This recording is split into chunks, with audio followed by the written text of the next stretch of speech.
How to find ARV in under 2 minutes. Guys, that seems like very far-fetched if you've listened to any real estate wholesaler in the past 2 or 3 years that, oh, ARV has to be perfectly calculated and everything great. But the honest dang truth here is, no, you can actually go out here, and I've said this many, many times, in under 120 seconds, heck, even a minute, you can go find your ARV. You can find the value of your next wholesaling deal really quick, because when you're going after ARV, a lot of you guys your calculations are insane and it's really destroying your wholesaling success.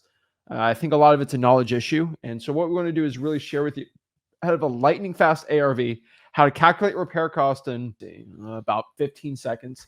And most importantly, how you can get to your MAO. But we're not going to be talking about MAO too much today because MAO is pretty stupid. And we're going to tell you what you should be focusing on instead.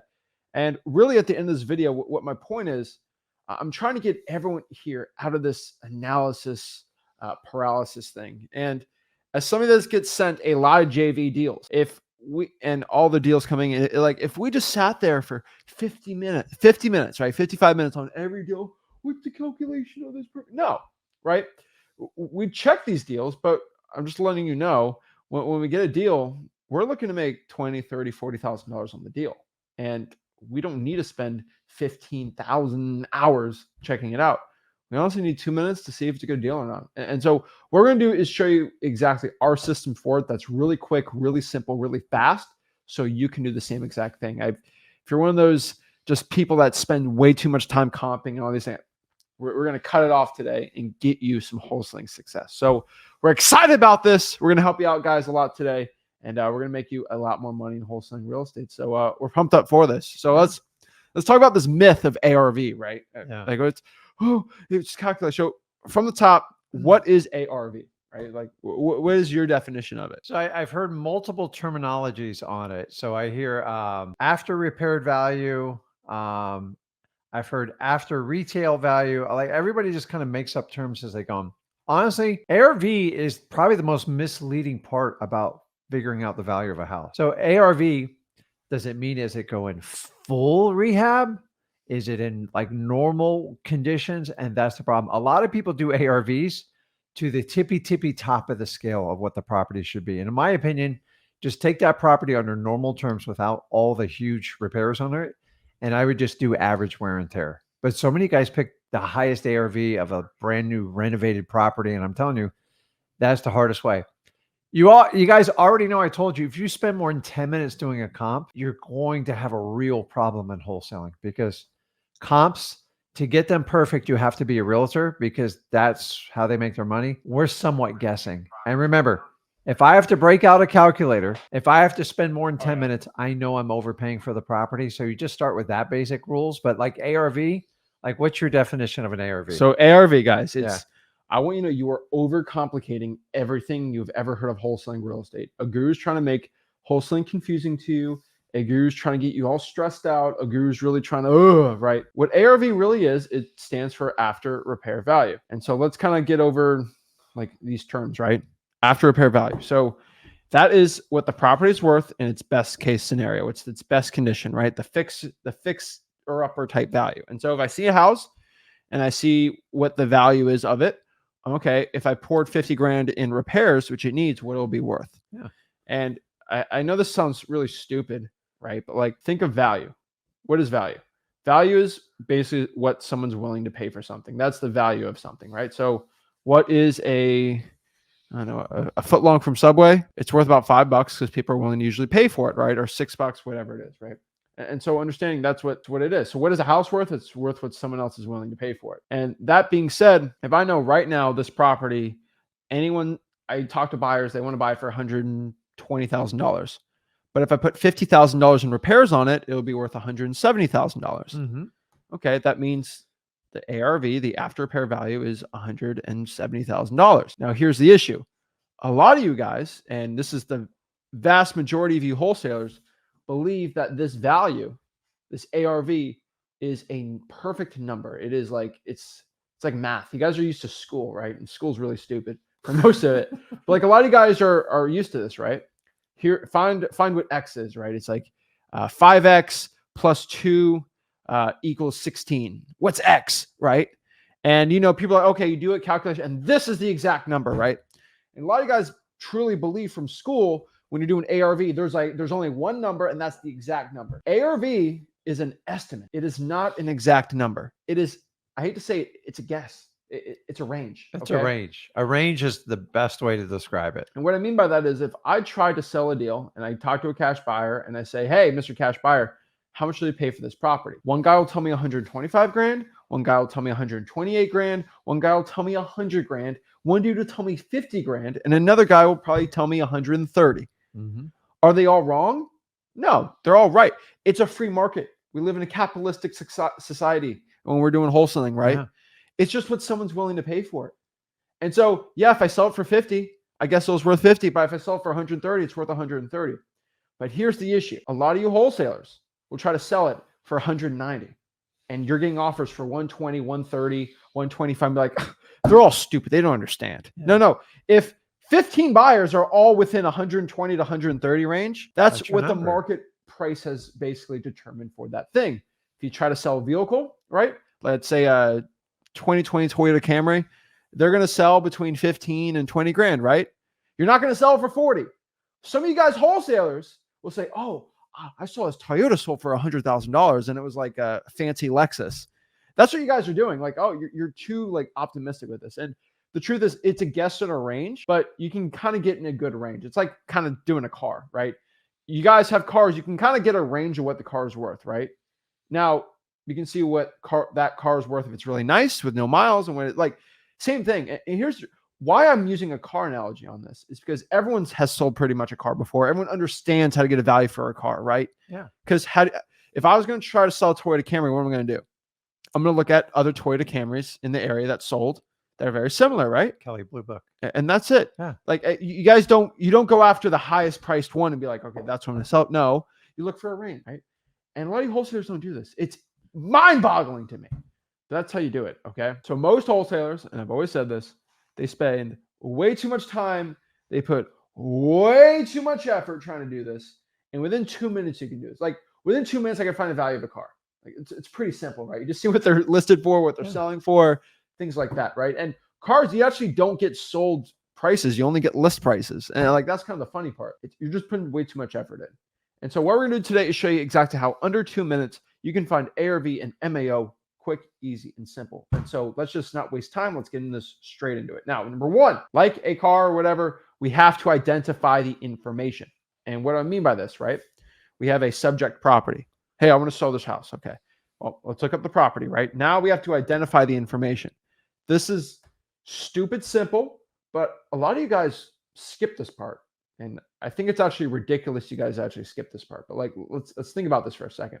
When I look at a house, I need to know what the bed and baths are. We're not guessing things. Okay. Now this is one thing very important. Oh, it's a 5.3, right? I get some of these. It's 1,000 square feet and it's 5 bedrooms, 5 baths. Okay. That's like a rat maze. And so what some wholesalers do is, okay, let's look at other 5 bedrooms. Yeah. Oh, it's 1.4 million. It's no, it's really a 2-1 and the guy created more bedrooms in the property, right? And so what you have to understand is I like to go straight to the source. And so I like to go to the tax assessor and the tax, basically there's a property appraiser, there's a tax assessor site. They're all different names. Every county's got a different one. But basically it's the information the tax collector, when they get the taxes they get on the property.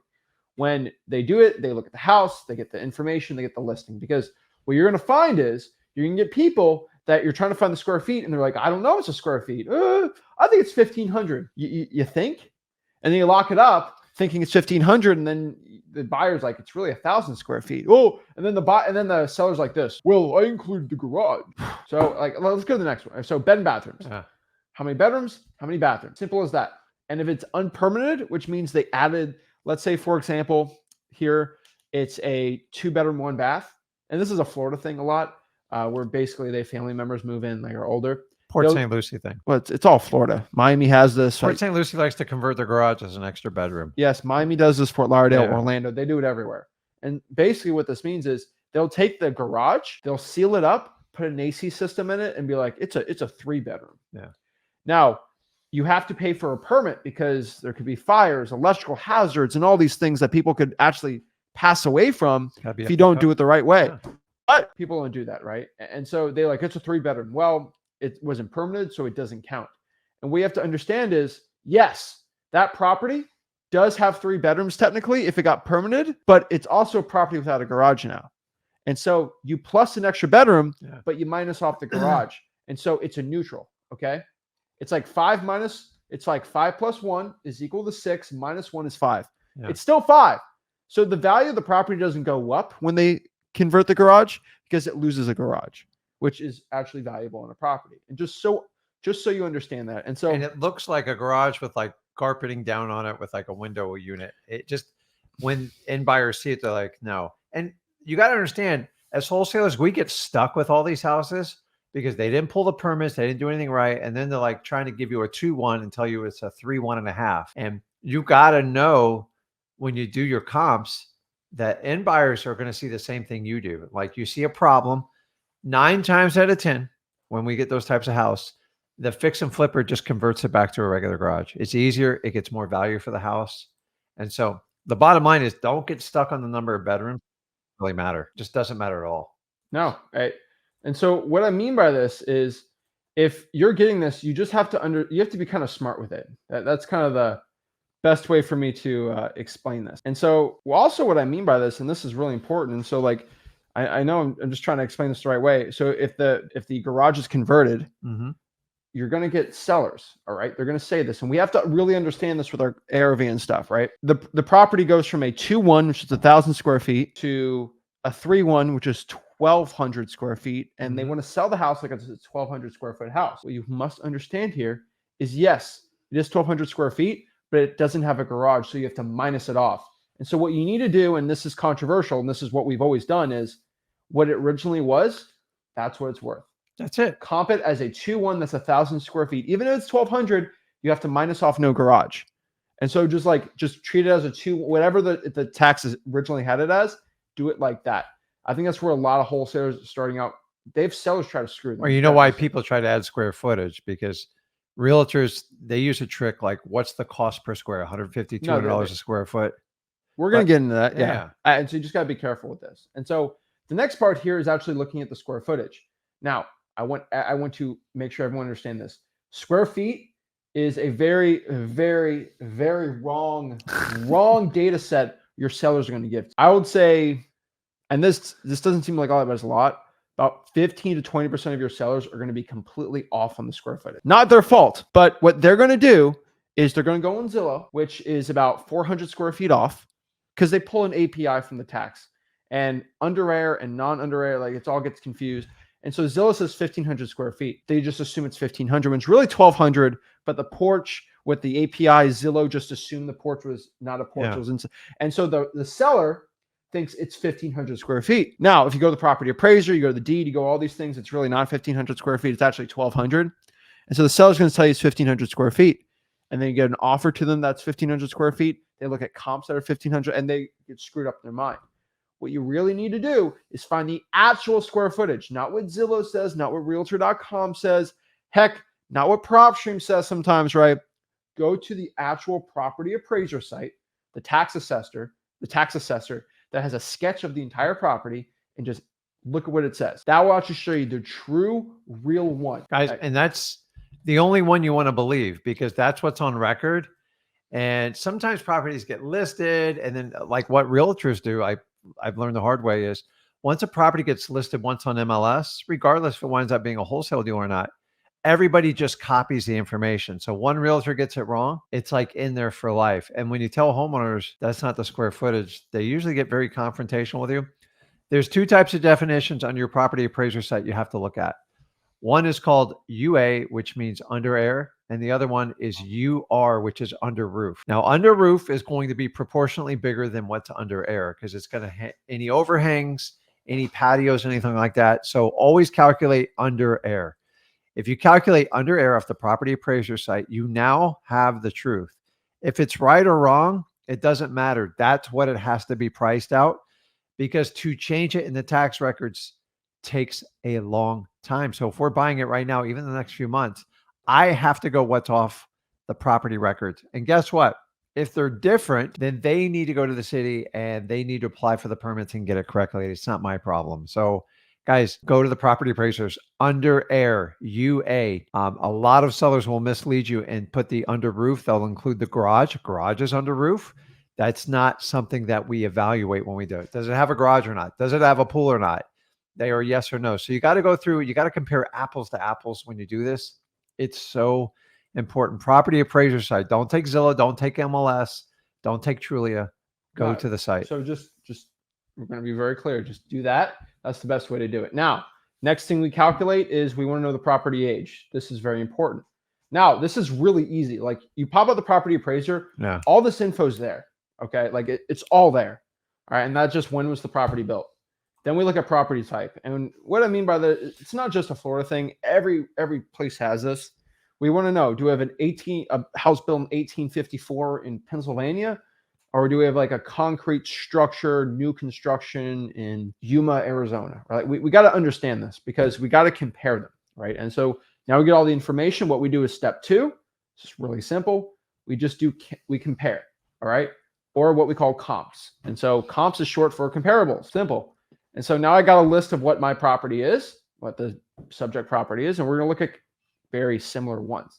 And so if I have a 1,000 square feet, that is, let's say, a wood frame house built in the 80s, I'm going to look at very similar ones. Now, a lot of people, they have these crazy rules for comps and all these, like, I'm just being honest with you, screw all that stuff. Really what you have to understand is you're just getting a range. Like you can't be perfect on this thing. And I use a lot of logic when I look at things. And so when people send me deals live and like on these live streams and stuff, and I literally talk to them, they'll send me the most trash deals. And what I mean by that is like, they'll send me a deal they locked up for $320 and the ARV is $340 and needs $50,000 in repairs. It's just like, and it takes me 5 seconds to figure this out. So I'm like, oh, wow, this is a trashed house and really nice houses are selling for $380 and it needs all this work. This is a terrible deal. And so like, I can do these things 2, 3, 4 minutes, like, no problem. And under 2 minutes, like if it's in a market that I know, under 2 minutes. Now, if it's in a market like you send me a deal in San Diego, it's going to take me like 3 or 4 extra minutes just because I'm not used to that market. But like if it's a market I'm used to, under 2 minutes, especially for you guys doing, it's simple. Comparison. That's all we do. And so how do I find comps? If you got no money, I would say, and this is just humbly my opinion, you got no cash, Zillow is going to be your best option. When I was starting on wholesaling real estate 7+ years ago. There's no fancy PropStream softwares. There might have been PropStream. I didn't have the money for it. I just went on Zillow. Went to Realtor.com, right? Like nothing fancy, okay? And they have really good solds. Now, you might be in a state that is a non-disclosure state, which we'll show at the end of this, where no, this information's not there. And you might need to use a service like ListRIA.com or ZachData.com that actually has MLS data and access. DMZach.com's got that info too, and you can find it from there too. And so like if you're in a non-disclosure state, you can use PropStream, ZachData.com. But basically what a non-disclosure state is, it's a state that doesn't disclose the sold price, which is kind of weird. Now I'm all for non-government intervention and stuff. But like you kind of have to know that because you have to see if your tax assessor is actually wrong or not, right? It's public information, but the deeds are public, but they don't disclose it. It's only on the MLS. Stupid. But if you're a non-disclosure state, that's going to be Alaska, Idaho, Kansas, some counties in Missouri, Mississippi, Louisiana, Wyoming, Utah, Texas. Let me just show you the map really quick. Make it quick. PropStream makes it actually pretty simple to look it up. Here we go. Let me show you what a non-disclosure states are. And so these are going to be the non-disclosure states really quick. Basically, that don't disclose it. And so we got Alaska, Idaho, Kansas, Missouri, some counties, Mississippi, Louisiana, Wyoming, Utah, Texas, North Dakota, New Mexico, Montana. The rest are disclosure. And so for the majority of wholesalers, Kansas is going to be big, Texas and Louisiana, right? For like most metro markets, Texas is the big one. And now if you're in Houston, Texas, I want to give everyone a quick like tip. HAR.com. If you're in Houston, is probably the best way to get free comps in Houston. If you're in Dallas, you're kind of out of luck there, but it's a good range. If not, you can use ListRIA.com, ZachData.com. They're really good ones for there. But like, then we get some comparables, right? We look for other 2-1s. We look for other 3-1s. It's not that complicated. What I like to do is look for the past year. This is controversial opinion, and this is something I'm going to attack for very, very hard for, but it's true. If I have a comp that's 2 years old and it's the one next door and it's the same exact house. Mm-hmm. Use that and then just take a market adjustment. Exactly. I know it's crazy to say, but like that is the perfect, the one next door, same exact property, right? And you can kind of do a market comparison or change on it, but like it's probably one of the best comps you can get. Mm-hmm. Yeah, I mean, guys, one of the biggest things when you're comping for wholesaling, you can't go out hunting. What I mean by hunting is you're trying to find a comp to justify what you paid the seller for. If you find yourself hunting, you need to reevaluate how you do wholesaling, because you can always find something to justify your story. I don't even care what it is, but when it comes to comping, it's used to tell you if you have a deal or not. And sometimes the truth is right in front of you. You just won't recognize it. So learn how to make the right offers. We'll talk about it. But most likely when your sellers tell you like, this is the range, and you went out hunting for a comp, you've got a problem. You need to fix it. Guys, do not spend a lot of time. I always say if you spend more than 10 minutes, actually 2 minutes is what I prefer, because either I got a deal or I don't. If I have to try to like squeeze a million things in and make a deal, that's not wholesaling, guys. And you need to be aware of it. Yeah, I've said this a long time, but you just got to don't squeeze it. Just find the ones that are good and you're going to go there, right? And then the next part is you kind of make a rough price per square footage. Like that's just pretty standard. And so if I see a property sold for $200,000, 1,000 square feet, it's going to be about $200 a square foot. Yeah. Simple, right? And then I look at the other ones, I kind of get the average and then multiply that by mine. Do you ever wonder when a investor or wholesaler says, I'm using conservative comps? This isn't a political statement, guys. The idea is if I got a healthy chunk of comps, similar size, similar areas, similar make, in the perfect world, I'm going to take the highest comp and throw it out, but then you got to take the lowest comp and throw it out. And then from there, you come up with a range. And so if I have a range from 210 to 190, you know what my comp is? It's 190. But a lot of you guys say it's 230, 250. And for the record, when you guys sit there and fluff, when you're trying to offer a JV or have someone do it with you and you fluff the high range of the comp, you immediately discredit yourself. You look terrible when you do it.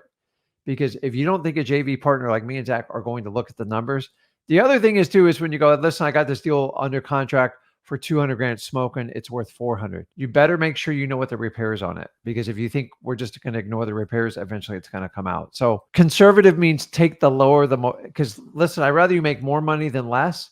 But if you go with the aggressive comp and you miss, you could actually get in big trouble in wholesaling. So simplify. I always told you, if you have to whip out a calculator, you probably don't have a deal. Oh yeah. So just understand, make a rough price per square foot. And then from there, you can kind of calculate a rough ARV. Now we're going to get into MAO and things like that. We got to find a repair cost. And so what I'm going to do is go into freewholesaling.com. Yeah, just let everyone know. Let's go back here. All right. I have it's a website. It's called freewholesaling.com. It's my free course where I teach you wholesaling. I could charge you $5,000 for it. And a lot of people pay for it every single day, but I give it out for free. You know why? Because I'm not a broke wholesaling guru. Now let's look at this. When I go to freewholesaling.com, go here. Let's share my screen. I'm not gonna reveal all of freewholesaling.com because you got to be in there, right?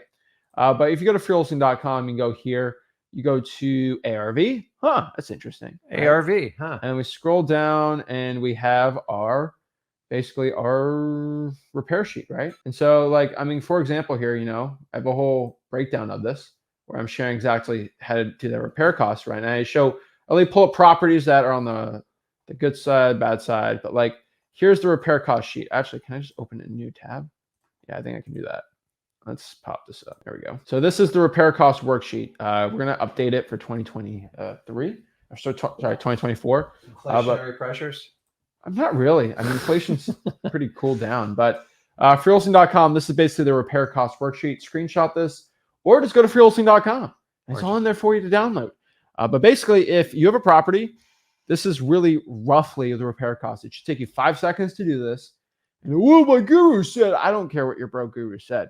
This is roughly what they're going to be. Now, I know this is a very general range, but we're just trying to get a general comp, just a general feel for it, right? I will tell you, light repairs, any property is going to be at least 15 grand if it's 1,500 square feet or below. Most of them, right? Even with updating.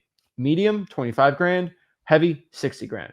Then it kind of goes up from there based on the square footage. Now, Let me emphasize this. This is very, very important. Okay. This is one of my biggest, I would say, pet peeves with wholesalers. I had one person say, Zach, this house needs 0 repairs. It is turnkey, ready to go. And I feel like people think repairs, and I know it's in the name, does anything need to be repaired on it? No, not really. Well, what you need to do then is look, then your comps have to show only properties that are not updated, right? And so updating is part of the repairs because it's an aesthetic repair. And so a lot of you wholesalers have a nice clean house, but the house looks like it's from 1974. And so, and then I'm like, well, the kitchen's really old. The bathroom looks nasty. Like, yeah, it's clean, but it looks really old. It needs to be updated, right? Yeah. A house needs to be updated about every 20 years to get to an ARV level. So sometimes you go in a house and it doesn't need any repair. You're like, no, it's clean. But if you walk in a house and it looks like a time capsule, like when you were a kid, it probably needs updating, period. Because remember, your customer, which is the cash buyer, his or her job is to bring it up to modern times, make the investment, and then that's how they get the return. So you got to reflect it, because either way, your cash buyer is going to walk in and they're going to see exactly what you do. So figure and calculate the numbers so you can make an offer accordingly. And so just to understand, guys, a lot of you wholesalers like, oh, we need 0 repairs. One guy told me about $3,000. I'm like, dude, $3,000. Dude, I don't know a house that only needs $3,000 unless it's brand new. If the house is older than 2 years, $3,000 is a joke. Okay. And just so understanding this, we gotta repairs. There's always going to be repairs. I hate to tell you this. All right. And the truth is, a lot of you guys have this mindset in your mind, and I don't blame you for it, but you are very optimistic. You want in your heart the house that you locked up for $100,000 to be worth $300,000 and make $200,000, right? Everyone wants that. But what you need to do is find the reality. Okay. Find the reality. So you guys are going to go, oh, you know what? I'm going to make the repair cost a little less than it really is. I'm going to we're going to make find the really good comps. I see some comps that are showing that I'm only going to make 10. No, we're going to skew it.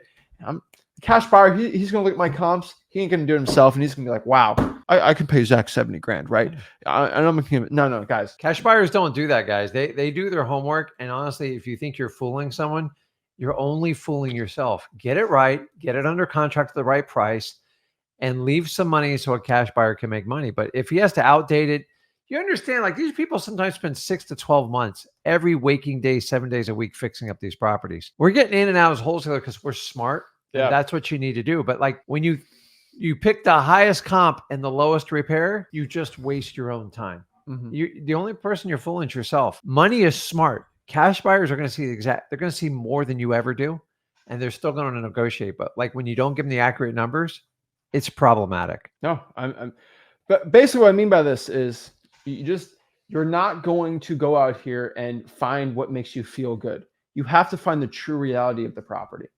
And a lot of you guys are so distant from the reality of the house. It's bad. I see a lot of wholesaling gurus out here that tell you to do 70% of the ARV. And that's really a terrible way to do things, because buyers are willing to pay way more than that. It's not 1942 anymore. Okay. It's not 1988. A lot of your wholesaling gurus stopped wholesaling in 2004. And so what I mean by this is you have to get the updated stuff that's actually working now. And so a lot of, I see gurus are saying it's ARV times 70% minus repairs, minus your wholesale. Don't even start on the wholesale fee, because the wholesale fee thing upsets me, because I'm minimum $40,000. No, I've done $1,000 deals. I don't care. I've done $500 deals, and I've done $100,000+ deals.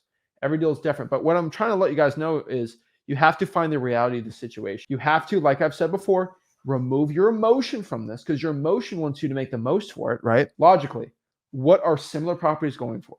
All right. Because you might find the $40,000 Toyota Camry, like, that's what my house is worth. And that's what you did. And then you get stuck on that number. And then the cash buyer's like, you're stupid, man. Yeah. And here's the reason why I'm saying this is because if you're the guy that locks up a deal for 100 and you can calculate logically it's worth 125 to a buyer, and you sell it for 125 and you make $25,000, you're good. Buyer's going to like that, right? And then they fix it up. They make $50,000. It's a win-win for everyone, right? Or you're the guy that tries to sell it for 160. And then every buyer, you send him like 15 of those deals. He's like, okay, this Rick guy, he's the boy that cried wolf. He always sends me terrible deals. I'll lose my butt on every deal that Rick sends me. Guess what happens when you get the really, really good wholesaling deal? Oh my God, this is a great deal for you. I'm I didn't want to look at, like, you're just going to screw me. You're not going to make me, like, he's the boy that cried wolf. Or, okay, wow, Rick, oh, I've actually made some money with Rick. Wow, he sends me good deals. When he sends me a deal, I'm actually going to look at it. Yeah, it goes Guys, faster. a lot of you guys are the boy that cried wolf. And if you have 15 good buyers and you screw all of them in the beginning, try to send them just really crappy, bad, trash deals, your buyers are not even going to care what you do. It's literally the boy that cried wolf in wholesaling. And so what I mean by this is, if you start skewing your numbers the wrong way because of your emotions, no buyer's going to take you seriously. You're only tricking yourself. In our local markets, a lot of our virtual markets, we have a list of wholesalers we just won't work with. Why? Because everything they give us is a lie. And they just ruin their reputations. Even if, Zach says, even if they got a good deal, like, we don't want to do it because we don't know what we're dealing with. So you just waste a lot of time and energy. And like we always preach, if you just do stuff the right way up front, you'll actually get more traction. You'll make more money. But trying to trick people and fool them and just fooling yourself. You can't be doing this, guys. And the reason why I'm doing this, because when I get sent these JV deals, man, like, you guys expect me to do something magic. And so you get a deal locked up for 100 and it ain't worth a penny over 90 grand. And you're like, it's worth this. It's not. And so what I'm telling you guys, you just got to really get your numbers. And I feel like that's one thing these gurus are really bad at, because they're stuck in like 1940s math. I don't know why, but like, it just, they don't know it really. So when you actually sell wholesaling deals around the country, and not just one market, you understand that ARV minus repairs, like, it's and so I'm going to teach you what my MAO formula is, because the next step here is calculate MAO. Now, let me say this again, and for the gurus in the back watching this, because they all watch my stuff, MAO is your max allowable offer. That's the most you should offer. That is your break-even point. And so you want to be below MAO. So if MAO is 100, I lock it up for 40, I make 60 grand profit. Pretty simple, right? Mm-hmm. And now, what is MAO? MAO is what a cash buyer is willing to pay for. That is basically what it is. So when I asked you guys on a live stream, what's a cash buyer going to pay you on this? That's what MAO is, but like, I'm just being to the point. And remember, this is simple math, okay? If Sally buys an apple from the store for $1 and Fred wants to buy it for $2, I make $1 profit. And so if Fred can only give her 50 cents for the apple, she should not be buying that apple for $1. She would lose money. Correct. And so what I say is, hey, Johnny, what did you get the property under contract for? Okay, what is Sally willing to pay for it? That's less than what you have under contract for. Not good. Easy, right? Simple. And so you guys really overcomplicate things. Oh, you got the perfect numbers. It's simple. And so what is someone willing to pay? So what is the house worth again? What somebody else is willing to pay for it, right? Mm-hmm. Okay, so let's kind of get this here. What is ARV again? ARV is after repair value. It is what the house is worth when you fix it up. It looks nice. Think of HGTV. The way I look at ARV, and this is kind of a controversial statement, I look at a house and I say, what would I have to do to this house for my sister or my mom to be okay living in it? And what I mean by that is, we make a lot of money. And so our family's used to, nice house, right? Updated, clean, right? Like things like that, right? And so, I love my mom, but like, she wants a nice place to live, right? She wants a nice place to live. And so like, there's a raggedy carpet and it's not updated. She ain't going to want to live there, right? She wants a nice kitchen, right? And so what I mean by that is, okay, to get it to like the standards that like she'd want, like I have to do this, and like, think of HGTV, like think of all these like fancy house flipping shows, right? That's what it is. And so that is ARV. So if I fix up the house and do all the, it would be worth about $200,000, right? And now usually these deals are 300-400, right? But like, let's do 200. Okay. And so this house I've calculated needs about 50 grand in repairs, flooring, AC, all these things. It's a median repair, right? Okay, needs 50 grand. That means if I bought the house, to understand this, for 100, let's say if I bought the house for $150,000, I put $50,000 in repairs, it would be worth about $200,000, which here's the problem. I'm just going to break even, make $0 on this deal. That's a terrible deal for me, right? I'm a cash buyer. I want to buy it, put 50 grand and make a profit. And so cash buyers want a discount on the deal. And that basically means is, what is ARV minus repairs? So let's deconstruct this. And no guru ever does this. ARV, after repair value, right?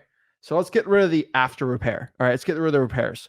What is, when you take AR out of ARV, what does that equal? V. Value. So ARV, get rid of ARV, value. And so what that means is, what is the house worth right now? That's what that's what ARV minus repairs is.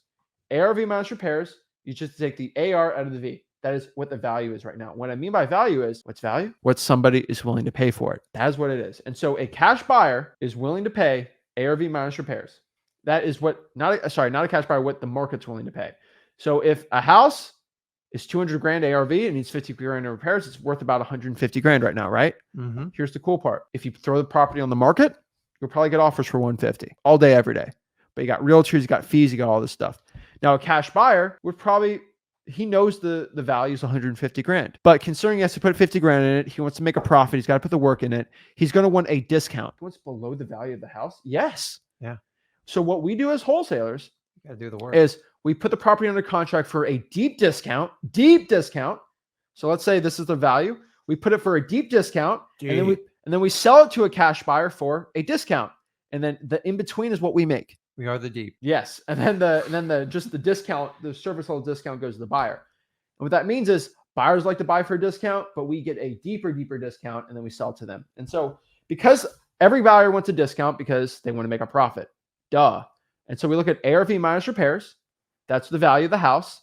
And then we just take a discount off of that and then just sell it to the buyer, right? And what you have to understand is your guru says it's ARV, okay, what the house is worth in its best day, discount off of that, and then you take the repairs. What? And then you take your whole, what are you talking about? Like, and so how actual the real world works, not guru land, right? Because guru land is like, people, you know what? My coaching program is worth $20,000. It is worth $20,000 to hear from me. No. They're a little crazy in the head. And so how do they believe this stuff? I don't understand it. But ARV minus repairs, and they multiply that by the discounted rate. And so depending on the value of the house, there's different discounts. And I know I've been just saying things. I'm a visual guy, so I need to see visuals too. You go here. This is my ARV formula. Pretty simple, pretty easy. Let's get rid of this part on here, right here. And so this is it. ARV minus repairs. So if a house has an ARV below 120 grand, Memphis, Macon, Georgia, yes, it is about ARV minus repairs multiplied by 70%. That is exactly to a T what the property's MAO is, what a buyer is willing to pay for it. Okay. Simple, easy, simple as that, right? Now, if it's about 120, 200, about 80%, 83 at 200 to 275, then 85% of 300K plus, right? And you're like, oh, I don't believe you. Well, when we sell deals for the ARVs 500,000, 600,000, 50% discount, still $70,000, $80,000 in profit. Like they love that stuff. They eat that stuff up for dinner. Okay. Like, are you kidding me? And so we basically just do the calculations for that. About 85% is the most. Then you get multi-millions. It might be 86, but like it's crazy, but it is completely true. And so do not do these stupid ARV, then take a discount off of that minus, because it's insane to me, because repairs and ARV go together. It's literally in the word ARV, repair. You have to take the repair out of it. That's how I'm able to sell my deals and make big profits for that, right? And so just letting you know, screw your wholesaling guru. They're broke. They're stupid. They don't know what they're talking about. I can't stand them. I'm just saying that is what it really is. And so if you want to be guru trained, you're going to get guru results. And this is the one thing I've said before, and everyone don't like me ranting about gurus sometimes, but it's true. If you do guru things, you get guru results. What I mean by that is if you're really off by your numbers and you sell to a buyer, they're gonna be like, okay, this dude's stupid. He doesn't know what he's talking about. And then you're going to be the boy that cried wolf. Simple. And the reason why I do this too is this is the formula we teach our people for underwriting. We teach people like all over that work for us and everything. You know why? I'm saying this like nicely for you guys. Like I'm thinking about like new wholesalers too. It's so simple that an idiot can do it. Like you can be completely like not know one thing about real estate, but like if you just follow this, it's idiot proof. And I call it Zach proof because I'm dumb with things sometimes, right? It's Zach proof, right? Yeah. Like anyone can get that. And like I can get my friend who doesn't know anything about real estate. I can just show him this, like, okay. And then he can it's easy for him, right? Yeah. Because I just have simple rules and he follows it, right? A lot of you guys like to overcomplicate things and get the calculations. And the reason why I'm stressing this so much is because we got to get the MAO as a range. And now let me say something that's going to hurt a lot of feelings. It's going to trigger you guys. Your cash buyer is going to come up with their own MAO. Let me repeat myself. Your cash buyer is going to come up with their own MAO. And what I mean by this is you are not going to go convince your cash buyer the value of the house. Because you know what value is? Like I've been hammering home to you guys. It's what someone's willing to pay for it. All right. And so you're not going to go in here and be like, okay, well, this is the comp, this is the comp, this is the comp, this is the comp. The repairs are this and this. And then here's the cash buyer going to say, well, I flipped 100 I flipped 100 houses in the past year. I know exactly how much flooring is going to cost me. I know I have my own repairs because I have my own team and I know exactly what things are going to cost, right? That's what they're going to say. So yeah, I appreciate you, John, who's 18 years old, who's never bought a house in his life. I appreciate you trying to calculate the repairs, but like he's going to humbly say, I have my own repair costs. And yeah, I like the comps you've shown, but you skipped some of these that I actually care about more, right? Yeah. I'm going to do my own ARV. And what he's going to do is he has his own little formula. What his formula is actually what the real formula really is. He's going to be like, okay, if I buy it for this, I pour this in, what's the ARV, right? And he literally does ARV minus repairs. And he sees, okay, this is ARV minus repairs. He's going to put 150 on for that example.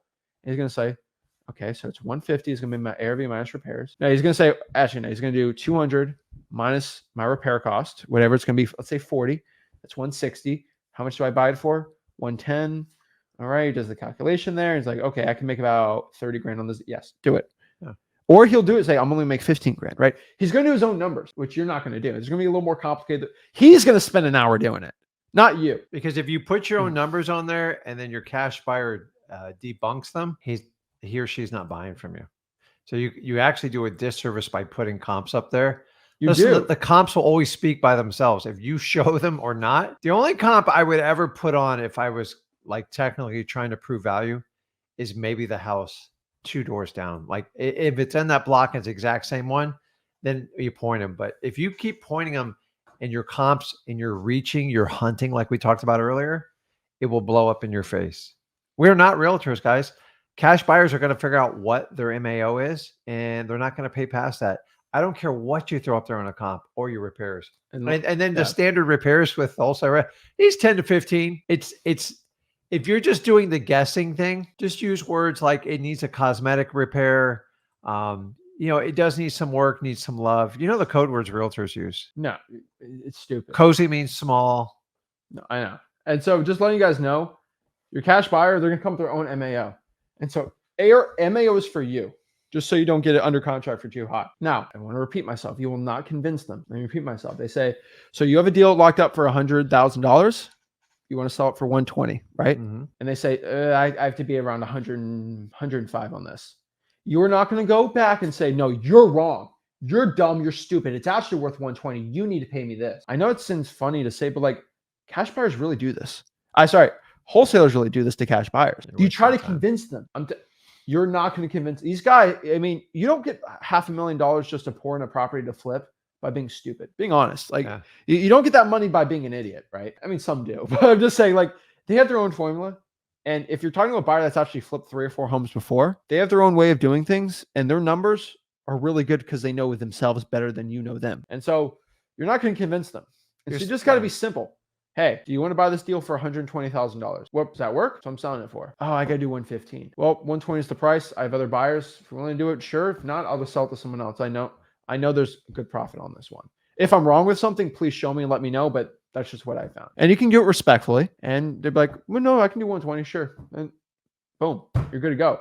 Now, you have to understand, and there is a flip side to this. Okay. Cash buyers will, and I will say this is not a if you're a guy that's going to make 100 grand, which I know most people, guys or gals watching this are going to do this in 2024, right? You will be screwed by a buyer. And what I mean by this is you are going to have the opposite of the boy that cried wolf.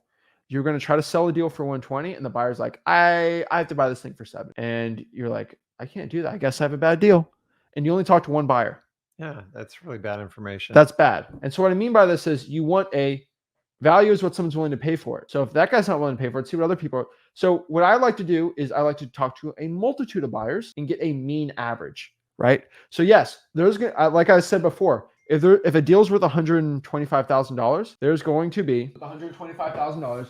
There's going to be people that are wanting to buy it for 70. There's going to be people wanting to buy it for 50. There's going to be people that are going to want to buy it for 120, 130. And then like you see 30 buyers want to buy it between 120, 130 and 2 want to buy it below 50 grand. Does that mean the house worth under 50 grand? No, it's worth over it. And I hate to tell you, cash buyers are known to lie to you. They're doing the same techniques you are when you're trying to buy the property. They're trying to get it as low as possible too. But I'm going to tell you, just like I tell you when you're dealing with motivated sellers, we're not selling to them. I train my cash buyers. It's a simple yes or no. The only exception is when I have no buyers, then I have to reach. But remember, you're only selling an opportunity. You're not selling a property. You're selling your contract, guys. You're selling the opportunity for them to take on a project and make money. So you guys got to stop looking at these like when you go to your cash, like, I have a house to sell you. I'm a traditional realtor. No, you're not. I make all my cash buyers make fast decisions. Realtors, people will take weeks, if not months, to make a decision. So Zach comes and looks at my property, walks through. I control it. I go, listen, we got 5 minutes. I got to get in and out. I go, listen, let's go out by the car or let's go get a cup of coffee. Hey, Zach, you in at 1:30? And I just look him dead in the eye, dude. I don't sell. And he, well, you know this. And I go, great. I go, I tell you what, come up with your best number. I'm going to have this thing sold by 8 o'clock tonight. Yeah. It's just a simple yes or no with me. And then once you do the takeaway, I'm trying to get him to chase me a little bit. But the minute you start negotiating with a cash buyer and you don't have the right number, you're not confident in your comps and your numbers, that's when you guys start giving the house away. So get the right number, get under the right contract. We'll talk about that. Make sure you're using conservative comps. You have a range.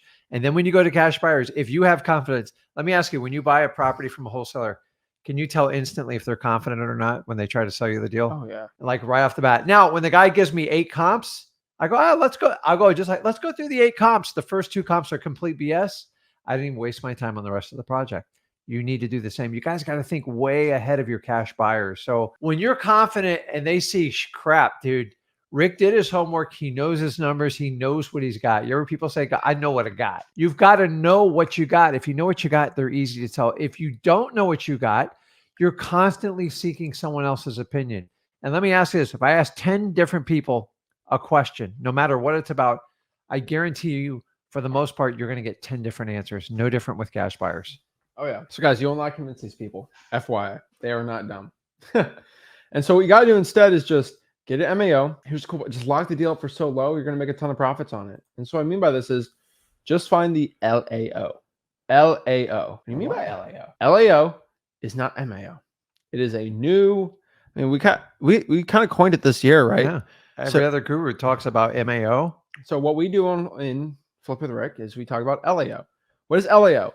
LAO is not max allowable offer, but your least allowable offer. What that means is that is the least you can offer a seller without them kicking you out of the house. Simple as that. That's it. But there's a technique to it. There's a technique to it. You can't do it if you're not going to build amazing rapport and try to create conversations, try to create a relationship. So if you're one of these guys that goes in like, what's the least amount you'll take for your house? And if I paid all cash, can you do better? That's the lines I was taught. And honestly, they semi-worked back in the day. But as we've evolved, we're basically asking the same question. We're just asking it nicer. Oh, yeah. So calculate LAO. And now here's the biggest question. How do I calculate LAO? LAO is simple. It's 70% of MAO. I make it simple, make it easy. So if you deal locked up for 100, offer 70 off the bat. Think about this, guys. If you have a range, this is your MAO and this is your LAO. If I offer your most wholesalers' tendencies, and I've been doing this over 20 years. I know you guys like a book because I used to do it too, is I don't want to get rejected because God, I grew up in an environment where getting no was terrible. So what do? If the property is worth 200, you immediately go to like 179.5. And then what do you do when the seller says no? You're like, you're screwed. You're already at the MAO. There's nowhere to go. And guess what that seller does? Here's your MAO. Here's the seller. The seller starts to move away from you. Higher. Now, if I reset it and I do an LAO, one of the things how I found this out through trial and error is I handicap myself. So whatever I offered, I just minus off 40 to 50 grand. Now, prices were a lot cheaper back then. And that way, because why? I learned they just give me a response and give me the answer. So if I go to it, if this is my MAO and that's my LAO, if I do the LAO, I know they're not going to be overly happy about it. But what do? I've now set the parameters for the expectations. I'm not chasing you all the way over here. And I'm looking to see if they'll come over a little bit. So the minute they go, 100 grand, Rick, are you nuts? We have started what we call negotiations. Or you can do it the other way is, I'll offer you 179.5. No, I know I told you 200 initially, but it's 205 now because I know you really want the property. So I just detach myself. He says 70%. You want to offer whatever you don't think you're going to get kicked out of the house. Most of you think that's the MAO. That's a joke. So when I get a response, absolutely, Rick, I can't take that offer. You're nuts. I talked to my wife. We can't do anything below 155. Dude, I just saved you what, almost $25,000 just by doing that. Now, occasionally you will get kicked out. I'm sorry. It means you didn't build enough rapport. But you're going to hit that relationship at the peak. You're going to go with the LAO, and which is what we teach at freewholesaling.com, go for no. And then basically now you have a negotiation. Now he says 155, you said 100. Now we have a new parameters. I just saved you 2 weeks of negotiations. Just trust me on this. I'm telling you guys, it works. You're better off getting the lowest price available. Remember, you're never going to make a seller sell you the house. They already have a number in your head. And you all suffer the disease of trying to be like ESP experts. You try to guess it. Stop guessing it. Get the person to give you the unconscious, their real unconscious. Would you agree 95% of sellers all have a number in their head when you go talk? And whoever speaks first loses. Dude, just do it the opposite. I love with the ROS postcard people like, you can't give the price. That breaks all the rules of wholesaling. I go, So instead of me say, Zach, what's the least amount you would take for this house? I simply go in with an LAO, and basically I look for a response. And he goes, no. Once he has a response, now we have this thing called a negotiation. Most of you never even get the negotiation. You get an MAO and it's a no. And you're like, what? And then you call us, what do we do? I go, you're going to have to start all over. And by the way, would you agree when you get a price under contract, a house under contract, and you get the wrong price, it is painful to go back and ask for huge reductions. The LAO method, the go for no method, completely prevents this problem. I agree. I think a lot of wholesalers, they just, oh my goodness, they get so confused, right? And they're like, just calculate the LAO. The point of your first offer is always get the no. Yeah. And I've said this a lot of times, but like I want everyone to understand this. Okay. What you do is you do a baby childlike negotiation tactic. So a lot of people think you need to be a real professional with a suit when you're negotiating with a seller. This is logical. No. What you do is you literally negotiate like a child. And what I mean by that is, okay, so there's books like Chris Voss has a good one, Never Split the Difference. Yeah. That works, in hostage when it's like, hey, I'm going to go end this guy's life, or I want my money. You can't really split the difference there, right? Yeah. You can't really, can you just like cut off an arm or something? And say, no, like it's all or nothing. It's kind of high stakes, right? Well, wholesaling is not like that. It's a number. All right. It's not alike. And what I mean by this is you have to do it like a child. And so let me use my Oreo example because it's the best one people really can kind of grasp. I'm an analogy guy. I don't know why. But if I talk to a baby child and they love Oreos, right? I love Oreos. You love Oreos too, right? And if it had Reese's Pieces, you get hungry. So I'm just saying Oreos. But basically what I mean by that is if I give the kid, I'm like, okay, well, tonight you have 2 Oreos for dessert tonight. Some kids, kids, they love to negotiate, right? Mm-hmm. The little negotiators, it's the best. Well, what they said, no, I want 4 cookies. Okay, well, you know what? Let's meet in the middle, 3 cookies, right? Right? That's how kids do it, right? But here's the thing. Meeting in the middle sounds like you're losing. But if you meet in the middle and someone has ridiculous terms, the person with the ridiculous terms always wins. So let's say this. I said the person, like, you have 2 cookies. Well, I want 1,000 cookies. Well, can we just meet in the middle? I'll give you 500. Deal. Yeah. Who won? The kid won. His demands were so ridiculous. Even meeting in the middle was crazy, right? And so what I mean by that is for you wholesaling, if you have such a low offer and the seller meets you in the middle, you still make 40, 50 grand. That's why that technique, it works really well. But if you guys start at MAO and try to split the difference, you will get killed. Yeah. If you do it from a go for no perspective, the LAO, dude, you let them suggest the idea and you look like the hero. It was like splitting the difference is you're so weak to do it. No, it just means you're starting way too high in any negotiation you're doing. So if you go for that no, you could do cars, you could do boats, you could do houses. You can actually win in splitting the difference. It sounds smart. It's not a bad book, but like if you're starting like retail numbers, I get it. But when we started at our wholesale numbers, splitting the difference is an amazing deal. It is. Oh yeah, and you sound very professional. Hey, this is logical, right? This makes sense. Huh? You don't sound weird and emotional doing it. And that's why it works really well. So LAO guys, it's the move. This is how wholesalers in the first deal, they're making 50, 60, 70 grand. We just had Jason on. He showed us on the Flipbook YouTube channel. It was really crazy. 23 deals in a year, right? hundreds and hundreds and hundreds of thousands of dollars. And he made 73 grand on one of his first deals, or it was over 70 grand, I believe, if you watch the video. It was a massive deal. One of those was like a huge deal because he watched this channel just like you. And he said to himself, hey, I'm going to go for no, and I'm going to do an LAO. And guess what? It's a little nerve-wracking to give a really low offer, but you know, it's a little nerve-wracking to have a $70,000 check in your hand too. Is it worth it? Hey, I'm just saying, like, what's worth it, right? Guys, I had 5 years of frustrations. That's how we do the LA and the go for no method, because it, especially as a newbie, you're like, why can't you use that tactic? It's more powerful than even the newer you are, because it prevents you from making massive mistakes. Trying to appease the seller like you're a realtor, you're not, you're a wholesaler. And so many of you guys are just playing realtor.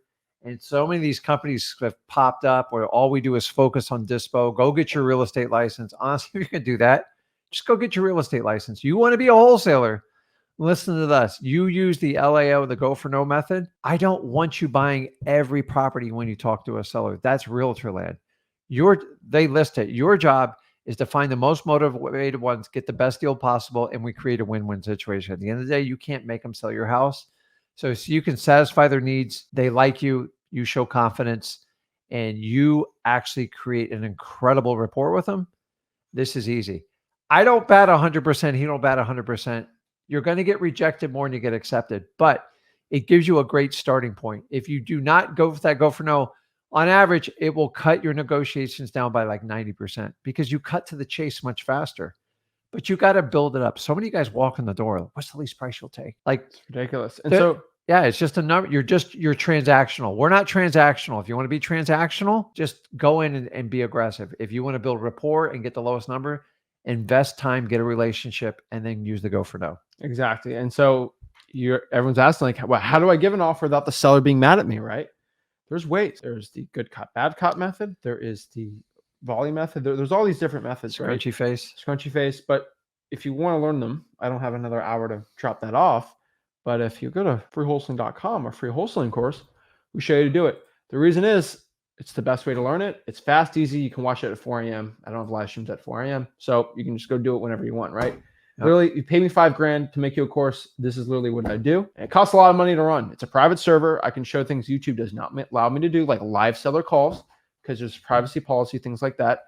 Give it out for free. Freewholesaling.com. There's a reason why every guru and their mom is upset at me right now. I've had gurus' wives DM me to tell me to stop what I'm doing because their husband is losing money and they can't.